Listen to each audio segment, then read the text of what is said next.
Manipis. Minsan, ew, madungis. Pero masarap. Mwah, ikis. Sexy time na. Sexy Mega! How would you feel? In Tagalog, anong mararamdaman mo? Kapag yung ginagawa mo sa ibang tao, gagawin din sa'yo.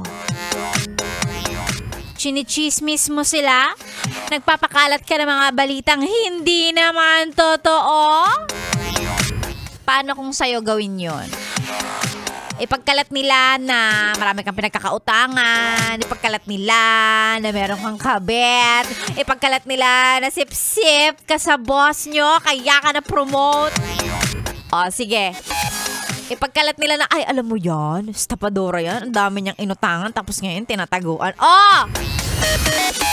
How would you feel? Diba? Eto lang ang naniniwala ako na talagang golden rule. Golden rule? Diba? Sabi nga nila, ang daming utos, may 10 commandments, pero ako kay Sexy Megan, ang naniniwala akong unang utos na dapat ginagawa mo. Bukod sa nanay mo. O kaya utos ng asawa mo. Ay yung wag mong gagawin sa ibang tao, yung ayaw mong gawin sa'yo. Diba? O, katulad na lang dun sa mga taong ang hilig mang asar ng iba, pero pag sila na yung aasarin mo, pikon pala. Diba? Ano yun? Tas magagalit ka. Kung ayaw mong gagawin sa'yo, wag mong ginagawa sa ibang tao. Yun lang. Kung ayaw mo nang niloloko ka, dapat ikaw mismo, hindi ka man loloko ng ibang tao. Naiintindihan mo ba? Kurutin kaya kita ng nail cutter. Ganon, ha? Yon, yan ang take ni Sexy Megan. Wala lang. 'Di ba? Kasi how would you feel? Masasaktan ka, 'di ba? Maiinis ka, magagalit ka. So lahat ng ginagawa mong masama sa ibang tao, isipin mo, ganun din ang nararamdaman nila. So itigil mo 'yan. Parang awa mo na, patapos na ang 2024, yung pangit mong ugali, baguhin mo. Baguhin mo na. Inis eh. Sexy Megan po ang inyong kasama. Bago tayo magtuloy-tuloy sa pagpaparinig. Uy, pagpaparinig, wala akong pinariringgan. Hindi ako nagpaparinig. Pinapaalalahanan kita. Yun. O, bago tayo magtuloy-tuloy sa mga tugtugan natin ngayong umaga, mag-hello muna tayo sa mga yes pre nating palaging nakatune in, laging nakatutok. Ay, napakasisipag.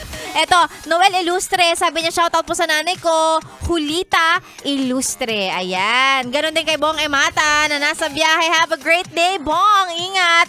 Maximo Pareha, sabi niya, shoutout kina Eric, Roel, Jeff, Lloydie, Michael, Mabel, Dennis, sino pa? Si BTS Gashas. Araw-araw po kaming nakatutok kay Sexy Megan. Marami pong salamat pa shoutout. Team Ora Udo. Ayan, hello, good morning sa inyo. Kaya Hershey, kay Tita Hershey na nakikinig sa kanilang bahay. Pati kay Joanne Simbahon. Ayan, nakikinig. Good morning, pa-request naman ako Sexy Megan. Sige, subukan natin yung request mo na yan. Pag hindi ko na play, kantahin ko na lang. Okay lang ba? Hello and good morning. Pati na rin kay Sir Apple Celosa. Hi Sir Apple, ingat. Ayan, ingat-ingat sa pagmamaneho. Pabati rin daw ng kanyang children, si Ian and si Nice. Ayan, hello and ingat po. Sexy Megan ang inyong kasama. Tuloy-tuloy hanggang mamaya pang tanghali sa stasyong masarap pakinggan, 101.1 Yes FM. Solid! Awesome. 101.1